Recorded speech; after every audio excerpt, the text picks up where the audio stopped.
La historia empieza en Sumer, por Samuel Noah Kramer, 1956. Capítulo 6.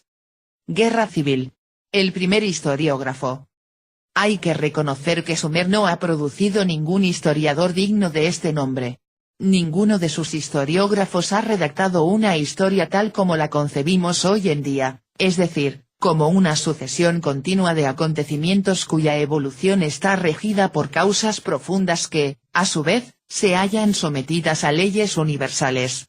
Partiendo de un punto de vista dogmático, dependiente de su visión particular del universo, el sumerio considera los acontecimientos históricos como si surgieran espontáneamente, ya listos y completos, de repente, sobre el escenario del mundo, y cree, por ejemplo, que su propio país, ese país que ve sembrado de ciudades y de estados prósperos, de aldeas y de granjas, enriquecido con todo un perfeccionado aparato de técnicas y de instituciones políticas, religiosas y económicas, fue siempre el mismo desde el origen de los tiempos, es decir, desde el momento en que los dioses hubieron proyectado y decretado que así sería.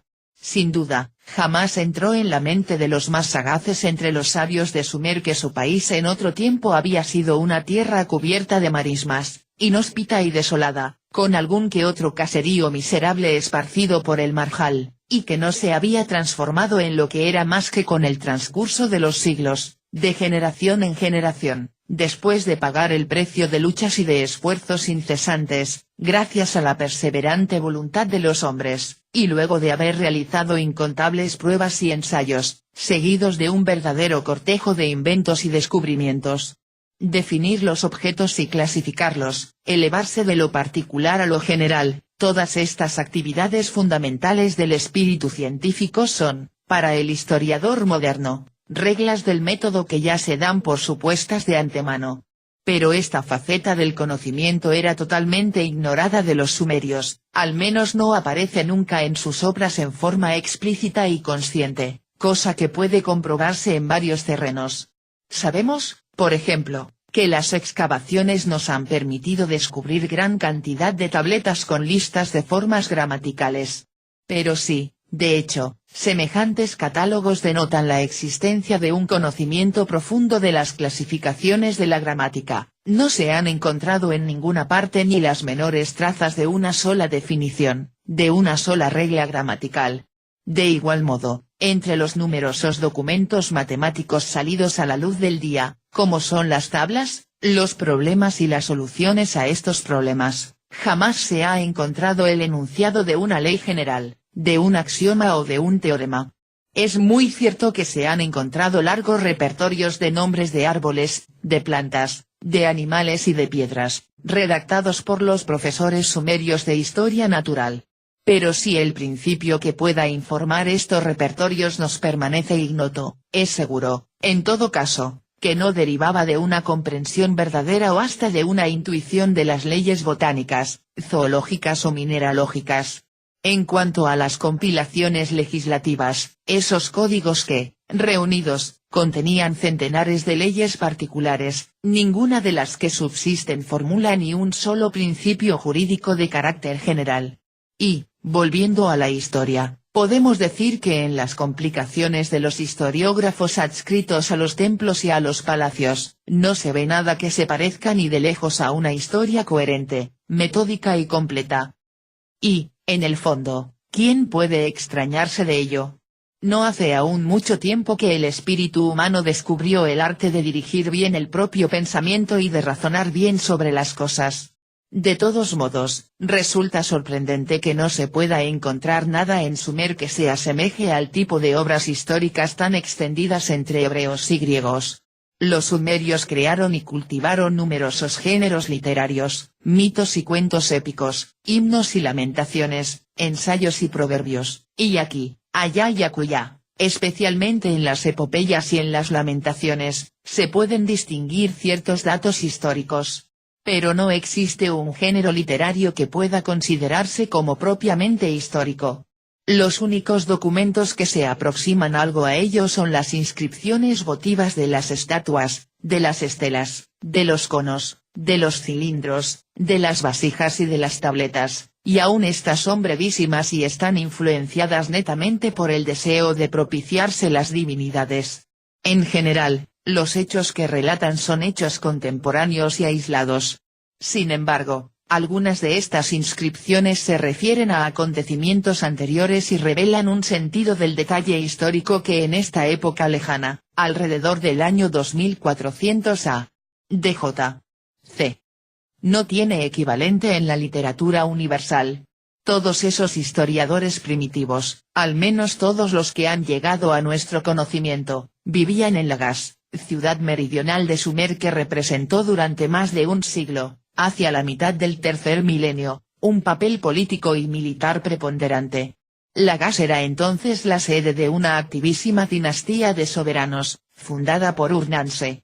Realzó el brillo de esta dinastía su nieto, Eannatum el Conquistador, quien logró hacerse dueño durante un breve periodo de todo el país de Sumer. La célebre estela de los buitres es suya. La dinastía prosiguió brillantemente con los reinos de Enannatum, hermano del precedente, y de Entemena, hijo de Enannatum. A continuación empezó a palidecer la estrella de Lagash y, después de una época de disturbios, terminó por apagarse en el reinado de Urukagina, el octavo soberano después de Urnanse. Urukagina, que fue un sabio y sagaz reformador, no pudo hacer frente a la ambición del rey de Umma, Lugal-Zagisi, que lo derrotó definitivamente, antes de sucumbir él mismo bajo el recio empuje del gran Sargón de Akkad. Pues bien, lo que nos restituyen los historiógrafos de Lagash es la historia política o, mejor dicho, la sucesión de acontecimientos políticos de este periodo, desde el reino de Urnanse hasta el de Urukagina. Sus relaciones son para nosotros tanto más preciosas cuanto que, a lo que parece, esos personajes eran los archiveros adscritos al palacio y al templo y habían de tener acceso a informes de primera mano sobre los sucesos que nos describen. Entre estos relatos hay uno, especialmente, que se distingue por la abundancia del detalle y la claridad de la exposición. Es obra de uno de los archiveros de Entemena y relata la restauración del foso que formaba la frontera entre los territorios de Lagash y de Umma, destruido en el curso de una guerra anterior entre ambas ciudades. El escriba, preocupado por exponer y describir la perspectiva en la que se inscribe el acontecimiento, ha juzgado necesario evocar el fondo político de la cuestión. Sin extenderse demasiado, como ya puede suponerse, nos informa de ciertos episodios notables de la lucha entre Lagash y Umma, remontándose a la época más lejana sobre la que posee informes, es decir, la correspondiente al reinado de Mesilim, rey de Kish y soberano de Sumer, hacia el año 2600 a.D.J. C. A despecho de esta loable intención, hay que comprobar, sin embargo, que su relato anda muy lejos de presentar el carácter objetivo que cabría esperar de un historiador. Al contrario, todos sus esfuerzos consisten en hacer encuadrar el desarrollo sucesivo de los acontecimientos dentro de la explicación que les impone a priori su concepto teocrático del mundo. De ahí el estilo literario originalísimo de esta historia donde se entremezclan inextricablemente las hazañas de los hombres y de los dioses. De ahí también la dificultad con que nos encontramos de poder separar los acontecimientos históricos reales de su contexto fabuloso. Por consiguiente, el historiador moderno no debe utilizar esta clase de documentos más que con grandísima prudencia, completando las indicaciones que le dan y cotejándolas con los datos proporcionados por otra parte. A título de ejemplo, he aquí lo que se puede utilizar, en cuanto a historia política sumeria, del texto de nuestro archivero, una vez despojado de su ganga teológica y de la fraseología politeísta de su autor. En la época en que Mesilim, rey de Kish, reinaba, al menos de nombre, en todo el país de Sumer, surgió una disputa por cuestión de fronteras entre las ciudades-estados de Lagash y Umma. Como soberano común a ambas ciudades, Mesilim se erigió en árbitro del conflicto y, de acuerdo con el oráculo emitido por Satarán, el dios encargado de arreglar las desavenencias, delimitó la frontera entre los dos estados y erigió una estela conmemorativa para marcar su trazado y evitar nuevos litigios.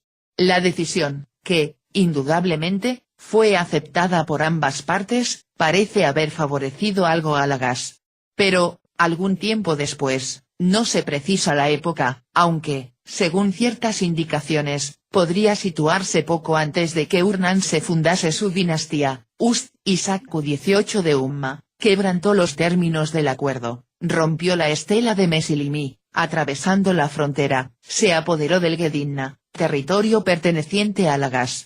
Esta comarca quedó en manos de las gentes de Umma hasta la época de Annatum, nieto de Urnanse.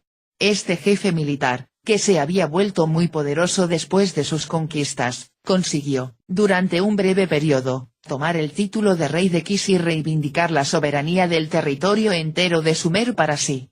Atacó y venció a los umaitas, impuso un nuevo tratado fronterizo a Enakayi, que entonces era el Isakku de Umma, hizo abrir un foso paralelo a la nueva frontera, con el objeto de dejar asegurada la fertilidad de Gedinna, y luego, para que perdurase el recuerdo de lo hecho, ordenó restaurar la antigua estela de Mesilime e hizo que se erigieran otras estelas con su propio nombre.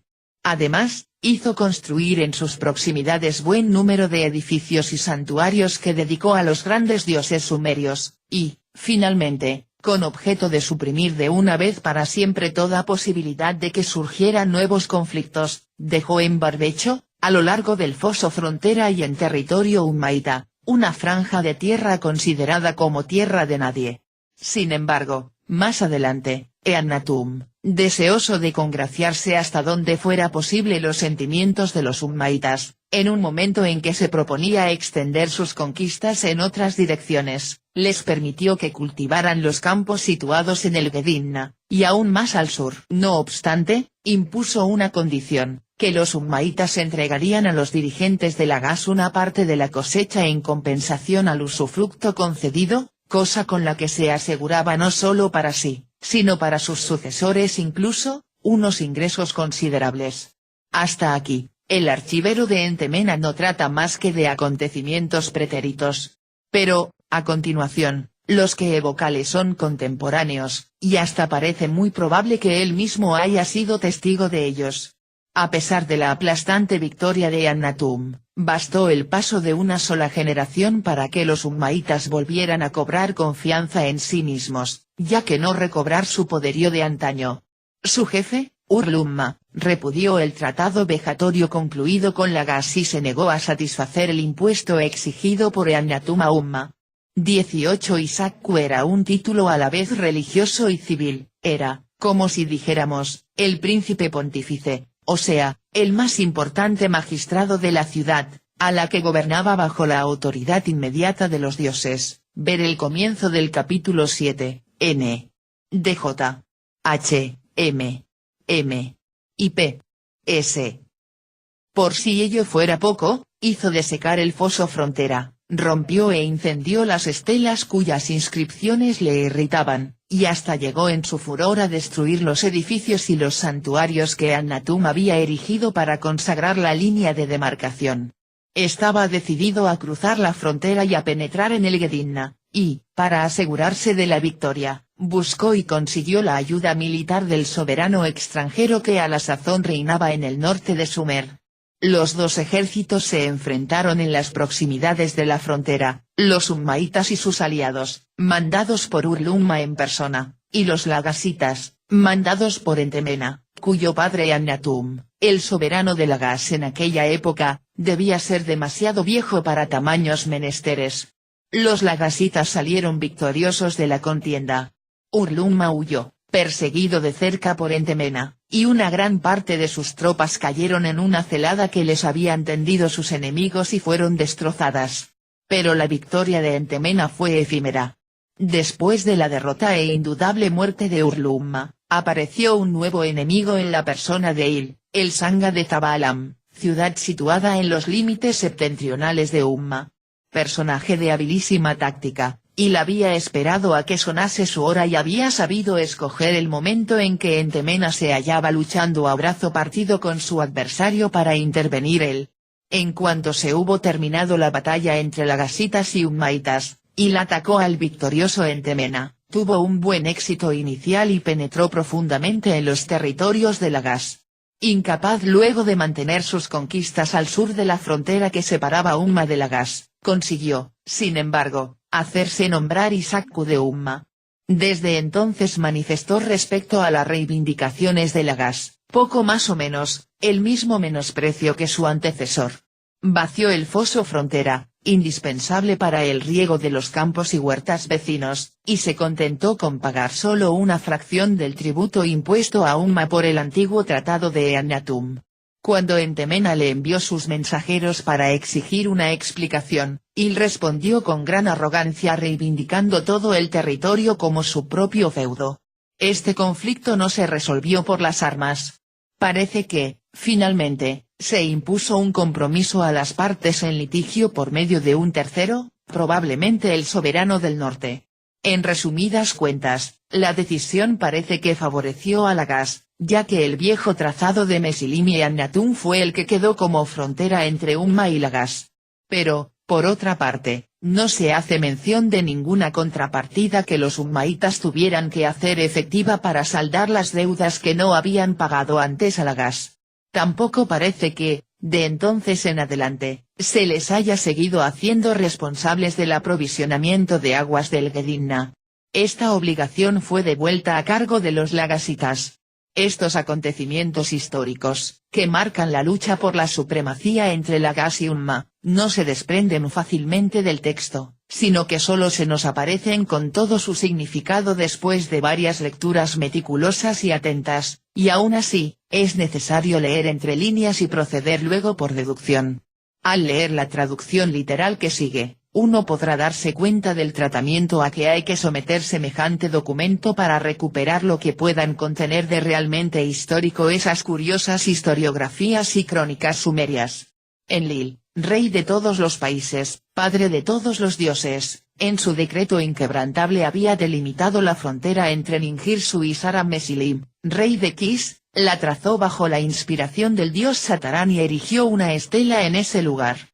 Pero Us, el Isaku de Umma, violando a la vez la decisión divina y la promesa humana, arrancó la estela de la frontera y penetró en la llanura de Lagash. Entonces, Ninjirsu, el campeón de Enlil, siguiendo las indicaciones de este último, declaró la guerra a las gentes de Umma. Por orden de Enlil, lanzó sobre ellas la gran red y amontonó en la llanura, aquí, allá y acullá, sus esqueletos. Después de lo cual, Eannatum, Isaku de Lagash, tío de Entemena, el Isaku de Lagash, delimitó incontinenti la frontera de acuerdo con Enakayi, el Isaku de Umma, hizo pasar el foso del canal de Idnun a la llanura de Gedinna, a lo largo de este foso colocó varias estelas inscritas, volvió a colocar en su lugar la estela de Mesilim. Pero se abstuvo de penetrar en la llanura de Umma. Edificó entonces en este lugar la Induba de Ninjirsu, el Namnunda Kibarra, así como la capilla de Enlil, la capilla de Ninursa, la capilla de Ninjirsu y la capilla de Utu. Además, a consecuencia de la delimitación de fronteras, los ummaítas pudieron comer la cebada de la diosa Nanse y la cebada de Ninjirsu, hasta un total de un karu por cada ummaíta y a título de interés únicamente. Eannatum les impuso un tributo y, de esta manera, se procuró unos ingresos de 144.000 karus grandes. Como quiera que esta cebada no fue entregada, que Urlumma, el Isaku de Umma, había privado de agua el foso frontera de Ninjirsu y el foso frontera de Nanse, que había arrancado y quemado las estelas, que había destruido los santuarios de los dioses, en otro tiempo erigidos en el Namnunda Kibarra, obtenido la ayuda de países extranjeros, y, finalmente, cruzado el foso frontera de Ninjirsu, Eannatum combatió contra él en el Ganaujiga, donde se encuentran los campos y las huertas de Ninjirsu, y Entemena, el hijo bien amado de Eannatum, le derrotó. Urlumma entonces huyó, mientras Entemena perseguía las fuerzas ummaítas hasta la misma Umma, además, aniquiló el cuerpo de élite de Urlumma, formado por un total de 60 soldados, a orillas del canal del Umma Girnunta. En cuanto a los guerreros de Umma, Entemena abandonó sus cadáveres en la llanura, sin darles sepultura, para que fueran devorados por las aves y las fieras, y amontonó sus esqueletos en 5 lugares distintos. En aquellos días, Il, gran sacerdote de Tabaalam, asolaba el país, desde Girsu hasta Umma. Il se arrogó el título de Isaku de Umma, quitó el agua del foso frontera de Ningirsu, del foso frontera de Nanshe, del Induba de Ningirsu, de la tierra arable que forma parte de las tierras de Girsu y que se extiende hacia el Tigris, y del Namnunda Kigarra de Ninursa. Además, no entregó más que 3.600 carus de cebada de la debida a Lagash. Y cuando en Temena, el Isaku de Lagash, hubo enviado varias veces sus mensajeros a Il, a causa de ese foso frontera, Il, el Isaku de Umma, el saqueador de campos y haciendas, el portador de mala fe, declaró, el foso frontera de Ningirsu y el foso frontera de Nanshe son míos. Y, en verdad, llegó a añadir, yo ejerceré mi autoridad desde el Antasurra hasta el templo de Dingala Abzu. Sin embargo, ni Enlil ni Ninursag le concedieron esto. En Temena, el Isaku de Lagash, cuyo nombre había sido proclamado por Ningirsu, cavó, pues, este foso frontera, desde el Tigris hasta el canal de Idnun, de acuerdo con la prescripción de Enlil, de acuerdo con la prescripción de Ningirsu, de acuerdo con la prescripción de Nanshe, y lo restauró para su bien amado rey Ningirsu y su bien amada reina Nanshe, después de haber construido en ladrillos los cimientos del Namnunda Kigarra. Kesulutula, dios personal de Entemena, el Isaku de Lagash, a quien Enlil ha dado el cetro, a quien Enki ha dado la sabiduría, hacia quien Nanshe se ha sentido atraída en su corazón, él, el gran Isaku de Ningirsu, el hombre que ha recibido la palabra de los dioses, pueda avanzar e interceder por la vía de Entemena, ante Ningirsu y Nanshe, por los siglos de los siglos. Al Ummaita que, en cualquier momento del porvenir, se atreva a cruzar el foso frontera de Ningirsu y el foso frontera de Nanshe con el objeto de apoderarse por la fuerza de los campos y de las haciendas, tanto si se trata en realidad de un Ummaita como si se trata de un extranjero, que Enlil lo aniquile, que Ningirsu, habiéndolo cogido en las mallas de su gran red, haga pesar sobre él su mano poderosa y su pie poderoso, que sus súbditos, sublevados contra él, lo derriben en el centro de su propia ciudad. Este texto, de un interés tan excepcional, ha sido descubierto, inscrito en términos prácticamente idénticos, en 2 cilindros de arcilla. Uno de estos cilindros fue excavado cerca de Tello, actual nombre de la antigua Lagash, en 1895 y, a continuación, copiado y traducido por el célebre François Touré Audangin, cuya personalidad ha dominado la asiriología durante casi medio siglo. El segundo de estos cilindros pertenece a la Yale Babylonian Collection, cuya institución se la procuró por medio de un anticuario. Su texto fue publicado en 1920 por J. B. Nies y C. E. Kaiser, en su libro Historical, Religious and Economic Texts. En 1926 se publicó, a propósito de este documento, un notable artículo del eminente sumerólogo Arno Poebel, el cual iba acompañado de un estudio detallado de su estilo y de su contenido. Es principalmente en este trabajo en el que se basan mis análisis y mi propia traducción.